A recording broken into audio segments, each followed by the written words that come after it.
அல்ஹம்துலில்லாஹி ரப்பில் ஆலமீன். அஸ்ஸலாமு அலைக்கும் வரஹ்மத்துல்லாஹி வபரகாத்துஹு. இன்னைக்கு வகுப்பு 3. இது வரைக்கும் நம்ம இந்த வகுப்பில் என்ன பார்த்தோம் அப்படின்னா, ஃபஸ்ட்டு விஷயம், இந்த வகுப்பு ஒரு அறிவு தேடலுக்கான வகுப்பு இல்லை, இது வாழ்க்கை மாற்றத்துக்கான வகுப்பு. அல்லாஹ்வுடைய வேதமான இந்த அல் குர்ஆன் என்பது நம்முடைய எல்லா பிரச்சனைகளுக்கும் ஒரு தீர்வு தரக்கூடியது. இது நம்ம வாழ்க்கைக்கு வழிகாட்டக்கூடியது. இது நமக்கு சொல்லித்தரும் விஷயங்கள் எல்லாம் வெறும் தியரி கிடையாது, ப்ராக்டிக்கலாக நடைமுறைப்படுத்தி காட்டப்பட்ட ஒரு சக்ஸஸ்ஃபுல் மாடல். 3வது விஷயம், இது யாரை மாற்றும்? யார் திருக்குரானால் உழுக்கப்படுறாங்களோ, அதாவது அதனுடைய வசனங்களை, அதோடைய சொறிவுகளை பார்க்கும் பொழுது யாருக்கு கண்ணீர் வடிகிறதோ, யாருடைய உடல்கள்லாம் சிலிர்த்து போகிறதோ, அந்த நிலையில் யார் குரானை அணுகிறாங்களோ அவங்களுக்கு இது ஒரு வழிகாட்டி. அப்போ யாரை உழுக்காது, யாருடைய உள்ளம் இறுகி போய் கிடக்குதோ அவங்கள இது உழுக்காது. அதே மாதிரி அவங்களுடைய கல்வி மென்மையாக இல்லாட்டி இது ஒரு பெரிய சிக்கலை உண்டாக்கும். சரி, இப்போ நம்ம இன்றைக்கி என்ன சொல்கிறான்னு பார்க்கலாம். அதாவது உள்ளம் இறுகி கிடந்துச்சுன்னா அது என்ன விளைவுகளை ஏற்படுத்தும்? இறுகி போன உள்ளத்துக்கு எந்த அறபோதனைகளும் எந்த நீதி நியாயங்களும் கிடையாது. எந்த இறைவனை பற்றிய எந்த சிந்தனையுமே அவங்களுடைய உள்ளத்தை உழுக்கவும் செய்யாது, எந்த மாற்றத்தையும் உண்டாக்காது. இதை பற்றி அல்லாஹ் குர்ஆனில் சொல்கிறான். 39வது அத்தியாயம் 22வது வசனம். அதாவது, யாருடைய உள்ளத்தை இஸ்லாத்திற்காக அல்லாஹ் விரிவடைய செய்து விட்டானோ அவர் தம் இறைவனிடம் இருந்து கிடைத்த ஒளியில் இருக்கிறார். அதாவது, யாருடைய உள்ளம் விசாலமாகவும் மென்மையாகவும் இருக்குதோ அவங்க இறைவனுடைய ஒளியில இருக்கிறாங்கன்னு அல்லாஹ் சொல்றான். அதே மாதிரி யாருடைய உள்ளம் அல்லாவை நினைப்பதை விட்டு விலகி இறுகிய கடினமான உள்ளங்கள் ஆகிவிட்டதோ அவர்கள் கேடுல இருக்காங்க. அதாவது உலாயிக ஃபீ வலாலின் முபீன், அதாவது அவர்கள் பகிரங்கமான வழிகேட்டில் இருக்கிறாங்க.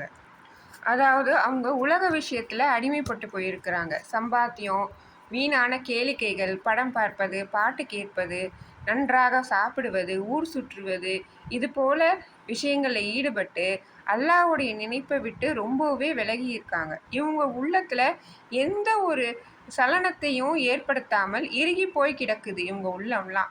இவங்க தான் தெளிவான வழிகேட்டில் இருக்கிறாங்க. அதாவது அல்லாஹ்வுடைய நினைவில் இருக்கிறவங்க அல்லாஹ்வோட ஒளியில் இருக்கிறாங்க. அல்லாஹ்வுடைய நினைவை விட்டு விலகி இருக்கிறவங்க தெளிவான வழிகேட்டில் இருக்காங்க.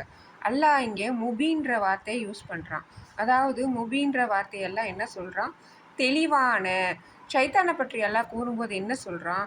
அவன் ஒரு தெளிவான எதிரி, மனிதர்களுக்கு அவன் கேடு விளைக்கக்கூடிய தெளிவான ஒரு எதிரி அப்படின்னு சொல்லி எல்லாம் குர்ஆனில் மென்ஷன் பண்ணுறான். இப்போ பாருங்கள், நாமும் குர்ஆனை படிக்கிறோம், தெரிஞ்சுக்கிறோம். ஆனால் அது நம்ம உள்ளத்தில் எந்த ஒரு மாற்றத்தையும் ஏற்படுத்தலை, அது நம்மளை புரட்டி போடலை. அப்படி இருக்கும்போது நாமும் தெளிவான வழிகேட்டில் இருக்கிறோன்னு அர்த்தம். இறுகி போன உள்ளத்திற்கு உதாரணமாக அல்லாஹ் இஸ்ரவேலர்களை சொல்கிறான். அவங்களுடைய வரலாறு குர்ஆன் முழுக்க இருக்குது. அவங்களுடைய வரலாறு தான் இறுகி போன உள்ளத்துக்கு பெரிய சான்று. இப்போ 2வது அத்தியாயத்தில் 67வது வசனத்துலேருந்து அப்படியே தொடர்ச்சியாக பார்த்தோம் அப்படின்னா அல்லாஹ் இஸ்ரவேலர் வரலாற்றில் ஒரு சம்பவத்தை சொல்கிறார். அதாவது இஸ்ரவேலர் சமுதாயத்தில் ஒரு சமயம் ஒருத்தர் இறந்துடுறாரு. அதை கொலையாளி யார் அப்படின்னு தெரிஞ்சுக்கிறதுக்கு மக்கள் தெரிஞ்சுக்கணும்னு நினைக்கிறாங்க. அப்போ அவங்க அந்த பிரச்சனையை மூசா அலைஹிஸ்ஸலாம் கிட்ட எடுத்துகிட்டு போகிறாங்க. மூசா அலைஹிஸ்ஸலாம் கிட்ட இவர் இறந்துட்டாரு, இவர் கொலை செஞ்சது யார் அப்படின்னு நாங்கள் தெரிஞ்சுக்கணும்னு அப்படி கேட்கும்போது மூசா அலைஹிஸ்ஸலாம் என்ன சொல்கிறாங்க? நிச்சயமாக நீங்கள் ஒரு மாட்டை அறுத்து பலியிடுங்க, இதை அல்லாஹ் கட்டளையிடுறான். அப்படி செஞ்சீங்கன்னா அல்லாஹ் உங்களுக்கு கொலையாளியை காமிச்சு கொடுப்பான்னு சொல்கிறாங்க. அதற்கு அவங்க என்ன சொல்கிறாங்க? எங்களை பார்த்தா என்ன கிண்டல் அடிக்கிறியா? எங்களை பார்த்தா எப்படி இருக்குது அப்படின்னு சொல்லி பதில் சொல்கிறாங்க. அப்போ மூசா அலைஹிஸ்ஸலாம் சொல்கிறாங்க, நான் அறிவற்றவர்களில் ஒருவராக நான் இருக்க விரும்பலை, அல்லாஹ்ட்ட நான் பாதுகாப்பு கேட்குறேன், நீங்கள் ஒரு மாட்டை அறுத்து பலியிடுங்க அப்படின்னு சொல்லி சொல்கிறாங்க. அப்போ அவங்களுக்கு அந்த மாட்டை கொடுக்கறதுல எந்த இஷ்டமும் இல்லை. அப்போ என்ன செய்கிறாங்க? அடுத்த ஒரு கேள்வியாக கேட்குறாங்க. சரி, நாங்கள் மாட்டை அறுக்கிறோம், ஆனால் எந்த மாடுன்னு எங்களுக்கு தெரியலையே, மாட்டுடைய வயசு என்ன அப்படின்னு கேட்டு சொல்லுங்கள் அல்லா கிட்ட அப்படின்னு சொல்கிறாங்க. அப்போ மூசா அலைஹிஸ்ஸலாம் அல்லா கிட்ட கேட்டுட்டு சொல்கிறாங்க, அந்த மாடு கிழடும் அல்ல இளங்கன்றும் அல்ல அப்படின்னு சொல்கிறாங்க. மத்திய பருவத்தில் உள்ள ஒரு மாடு அப்படின்னு அவங்க சொல்கிறாங்க. சொல்லிட்டு அல்லாஹ்வுடைய கட்டளையை நீங்கள் நிறைவேற்றுங்க அப்படின்னு சொல்கிறாங்க. அவங்க சரின்னு சொல்கிறாங்க. திரும்ப கொஞ்சம் நேரத்தில் வந்து கேட்குறாங்க, அந்த மாட்டுடைய நிறம் என்ன அப்படின்னு கேட்குறாங்க. அப்போ மூசா அலைஹிஸ்ஸலாம் சொல்கிறாங்க, அது பார்ப்பவர் மனதை கவரக்கூடிய களப்பற்ற மஞ்சள் நிறம் அப்படின்னு சொல்கிறாங்க. திரும்ப கொஞ்சம் நேரத்தில் வந்து கேட்குறாங்க, அந்த மாடு எது? எங்களுக்கு ஒரே சந்தேகமாக இருக்குது, அது எது? வேலை செய்து பழகியதா அப்படின்னு கேட்குறாங்க. அதற்கு மூசா அலைஹிஸ்ஸலாம் சொல்கிறாங்க, நிச்சயமாக அது பூமியில் உழவப்பட்டுவதற்கு பயிருக்கும் தண்ணீர் இறைப்பதற்கும் பயன்படுத்தப்படாதது. அதாவது உழவு தொழிலுக்கும் தண்ணீர் இறைக்கிறதற்கும் பயன்படுத்தப்படாத ஒரு மாடு அப்படின்னு சொல்கிறாங்க. அதில் எந்த விதமான ஒரு வடுவும் குறையும் இருக்காது அப்படின்னு சொல்கிறாங்க. அப்புறம் சொல்கிறாங்க, இப்போ தான் நீங்கள் கரெக்டாக சொல்லியிருக்கீங்க அப்படின்னு சொல்லிட்டு அப்பேற்பட்ட ஒரு மாட்டை தேடி அப்புறம் கண்டுபிடிச்சி அதை அறுக்க மனம் இல்லாமல் இஷ்டம் இல்லாமல் கஷ்டப்பட்டு அறுக்கிறாங்க. அதாவது இவங்களுக்கு முதல்லையே மாட்டை அறுக்கும்படி கட்டளை வரும்போதே இவங்க தேவையில்லாத தர்க்கத்தில் ஈடுபடாமல் அந்த மாட்டை அறுத்துருந்தாங்கன்னா அல்லாஹ் அப்போவே இவங்களுக்கு மன்னிப்பு வழங்கியிருப்பான். ஆனால் இவங்க தர்க்கம் பண்ணணுன்ற ஒரே நோக்கத்துக்காக அதோடைய நிறம் என்ன, அதோட வயது என்ன, எப்படி இருக்கும் மாடு அப்படின்னு சொல்லி எக்ஸ்ட்ரா டீட்டெயில்ஸ்லாம் கேட்குறாங்க. அப்போ அல்லாஹ்வோட கட்டளையை நிறைவேற்றணும் அப்படின்றது அவங்களோட எண்ணம் இல்லை, மனசு இல்லாமல் தான் அதை செய்கிறாங்க. அப்போ அல்லாஹ் என்ன சொல்கிறான், நீங்கள் அதை அறுத்து அதில் ஒரு பாகத்தை கொண்டு கொலையுண்ட அவனை அடியுங்கள் என கூறுறான். அப்போ அப்படி செய்யும்போது என்ன செய்கிறாங்க, இறந்தவர் வந்து உயிர் பிழைத்து யார் கொலையாளி அப்படின்னு சொல்லி காமிச்சிட்டு திரும்பவும் இறந்துடுறாரு. அப்போ இவங்களோட வரலாறில் பார்த்தோம் அப்படின்னா அல்லாஹ் இவ்வளோ அத்தாட்சிகளை காமிச்சும் அவங்களுக்கு வந்து எந்த பயனும் இல்லை. ஏன் அப்படின்னா அவங்க உள்ளங்கள்லாம் இறுகி கிடந்தது. அவங்க உள்ளமெல்லாம் ஒரு கற்பாறைகள் போல் மாறிடுச்சு. கற்பாறையில் கூட நீரூற்று இருக்கும், அது பிளந்து கொண்டு வரும். பாறைகளை பொறுத்தவரை பார்த்தோன்னா அதுலேயும் நீரூற்று வர்ற மாதிரியான பாறைகளும் உண்டு. அதே மாதிரி அல்லாஹ்வுடைய அச்சத்தால் உருண்டு விழக்கூடிய பாறைகளும் உண்டு. ஆனால் இந்த யூதர்கள்லாம் எப்பேற்பட்டவங்க அப்படின்னா அதை விடவும் மோசமானவங்க. தானும் திருந்தாமல் அந்த போதனைகளுக்கும் செவி சாய்க்க மாட்டேங்கிறாங்க.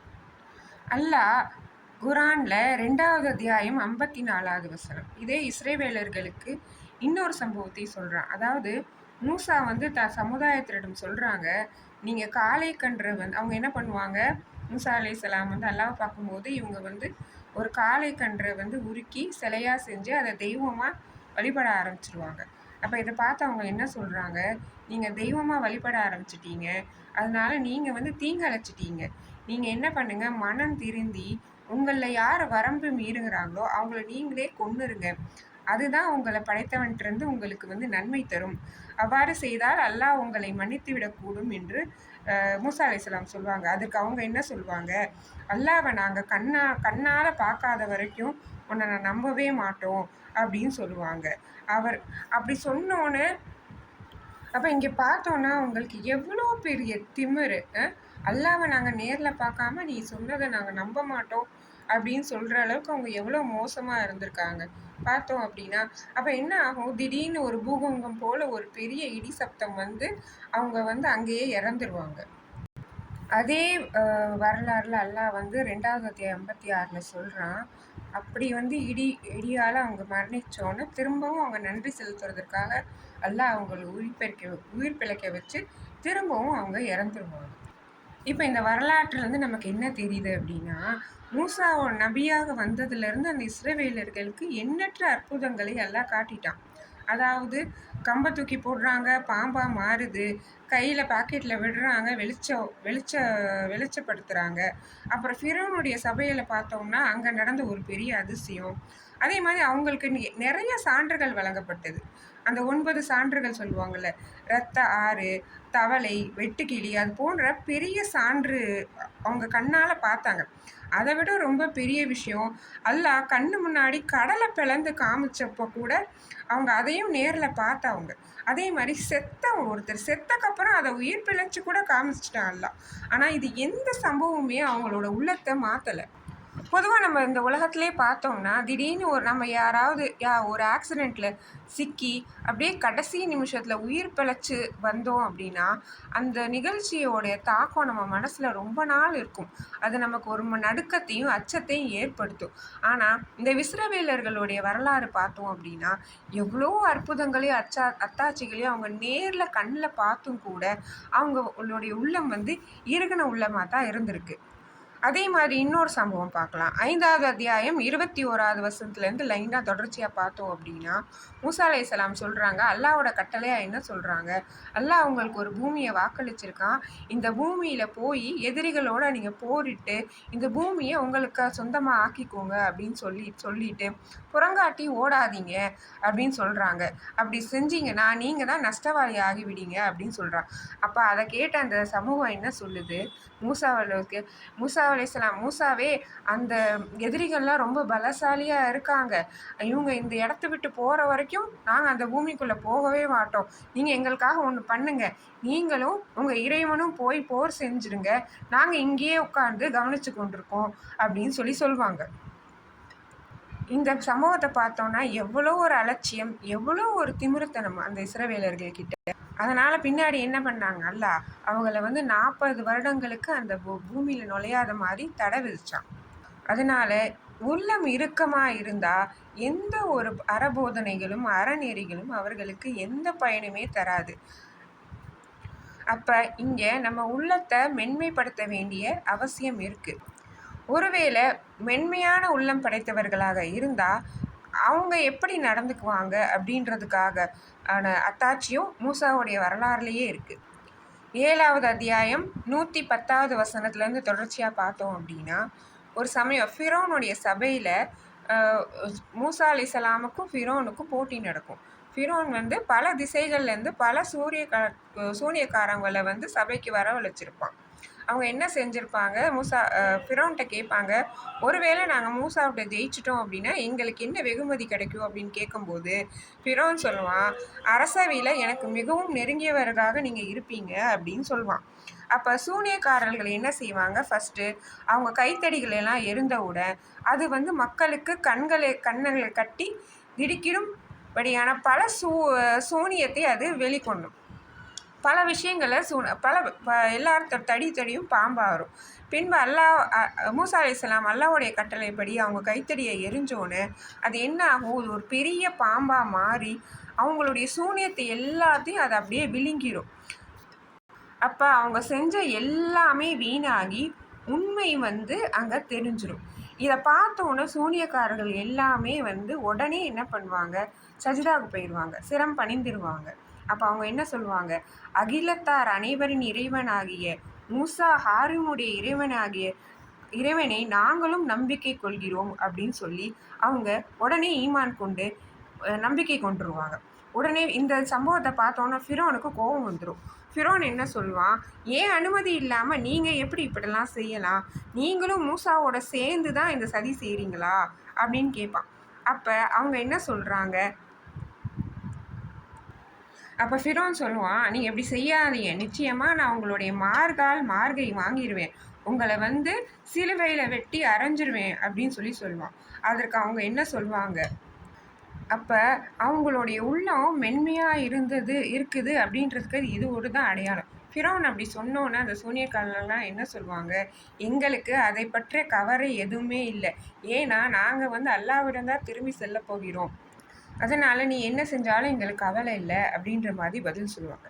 இங்கே நம்ம என்ன சொல்ல வரோம் அப்படின்னா, இஸ்ரவேலர்கள் அவ்வளோ அற்புதங்களையும் கண் முன்னாடி பார்த்தும் அவங்க உள்ளம் இறுகி இருந்ததுனால அவங்களுக்கு எந்த மாற்றமும் ஏற்படலை. ஆனால் இவங்க இந்த சூனியக்காரர்கள், இந்த ஃபிரோனுடைய சபையில் இந்த சூனியக்காரர்கள் அல்லாஹ்வுடைய ஒரு அத்தாட்சியை பார்த்த உடனே அவங்க ஈமான் கொண்டு உடனே ஏற்றுட்டாங்க.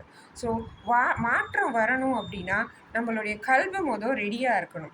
அப்போ மென்மையான உள்ளம் எப்படி ரியாக்ட் பண்ணும் அப்படின்றதுக்கு இந்த சூனியக்காரர்களுடைய நிகழ்வே, அவங்க ஈமான் கொண்ட விதமே வந்து ஒரு உதாரணமாக நம்ம எடுத்துக்கலாம். அல்லாஹ் 59வது அத்தியாயம் 21வது வசனத்தில் சொல்கிறான்.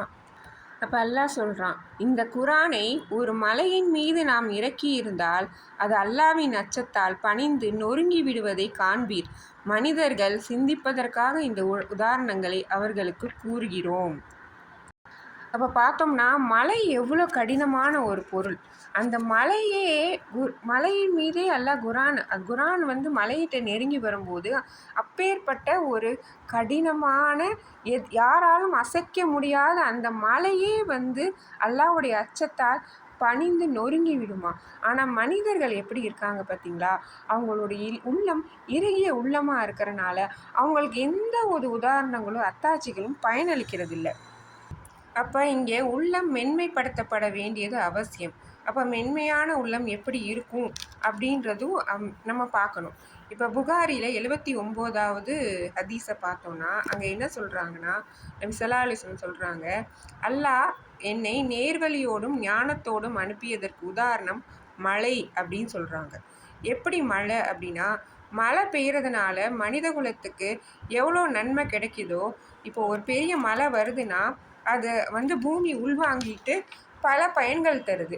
அதுலேருந்து பல செடி கொடிகள்லாம் வெளிவருது. அப்படி ஒரு பெரிய மழை அல்லாட்டிருந்து வரும்போது சில பூமி வந்து பயனடையுது, சில பூமி பயனடைகிறதில்ல. ஸோ இங்கே பிரச்சனை பூமிகிட்ட இல்லை, மலையிட்ட இல்லை, பூமியில் தான். அதே மாதிரி தான் குரான் மனிதர்களை அடையும் போது சிலர் வந்து அதை பயனடைகிறாங்க, சிலர் பயனடைகிறதில்லை. இங்கே பிரச்சனை குரானை நம்ம எப்படி அணுகிறோன்றதுல இருக்குது, மனிதர்களுடைய உள்ளத்தில் தான் இருக்குது. இந்த ஹதீஸில் பார்த்தோம் அப்படின்னா ஒரு 3 வகையான பூமியை சொல்கிறாங்க. ஒரு வகை என்ன பண்ணுது அப்படின்னா, மலை அல்லாஹ்வுடைய அந்த மலையை உள்வாங்கி உள்ளே இருந்து பெரிய நன்மைகளை வெளியே அனுப்புது. மரம், செடி, கொடி, புற்பூண்டு எல்லாவற்றையும் விளைவிச்சு தானும் பயனடைந்து மக்களுக்கும் அது பயனளிக்கிறது. இது மூலியமா மனிதர்கள், கால்நடைகள், பல ஜீவராசிகள் பயன்படுறாங்க. 2வது வகையான பூமி இருக்குது. அது என்ன பண்ணுது அப்படின்னா, தண்ணீரை தனக்குள்ளே தேக்கி வச்சுக்குது. அந்த தண்ணீரை தேக்கி வச்சு அது மாதிரி தன்னுடைய அமைப்பை அது வச்சுக்குது.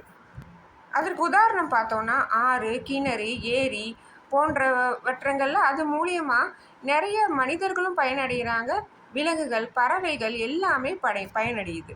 3வது வகையான பூமி அது யாருக்கும் பயன்படுறதில்லை. அது இறுகி போய் கரண்டி போய் கிடக்கிற பூமி. அந்த பூமியால் சமூகத்திற்கு எந்த பயனும் இல்லை. இது மாதிரி தான் குரான். அல்லாஹ்ட்டேருந்து ஞானம் வருது, மென்மையான உள்ளம் இருக்கிறவங்க அதை வந்து அந்த உள்ளத்தை ஏற்றுக்கிட்டு தன்னை மாற்றிக்கிறாங்க. யாருடைய உள்ளம் மென்மையாக இருக்கோ குரான் அவங்கள அலையும் போது உள்ளேருந்து அவங்களுக்கு மாற்றம் ஏற்படுது. அவங்கள்ட்ட உண்மை இருக்குது, நேர்மை இருக்குது, ஒழுக்கம் இருக்குது, பக்குவமாக நடந்துக்கிறாங்க. அவங்களோட வெளிப்பாடை பார்த்தாலே மற்றவங்கள் வந்து பயனடைகிறாங்க. அதே மாதிரி இன்னும் சிலர் அந்த அல்லாஹ்வுடைய ஞானத்தை தன்னாலும் வச்சுக்கிட்டு மற்றவங்களுக்கும் கற்றுக் கொடுத்து மற்றவங்களுக்கும் பயனளிக்கிறாங்க.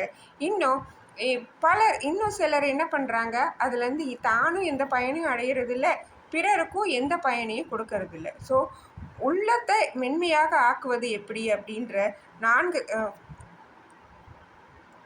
அப்போ இன்றைக்கி வகுப்புடைய சாராம்சம் என்ன அப்படின்னா, இறுகி போன உள்ளத்தால் யாருக்கும் பயன் இல்லை. இறுகி போன உள்ளத்துக்கு அல்லாஹ் உதாரணமாக சொல்கிறது இஸ்ரவேலர்கள் தான். அவர்கள் வந்து எந்த அத்தாட்சியும் வரும்போது அவங்களுக்கு நம்பிக்கை இல்லை. அதே மாதிரி ஸோ உள்ளம் இறுகி போயிருந்தால் யாருக்கும் எந்த பயனும் அளிக்காது. இங்கே வந்து நம்ம உள்ளத்தை மென்மைப்படுத்த வேண்டிய அவசியம் இருக்குது. இன்ஷா அல்லாஹ் இன்னும் சில விஷயங்களை அடுத்த வகுப்பில் பார்க்கலாம்.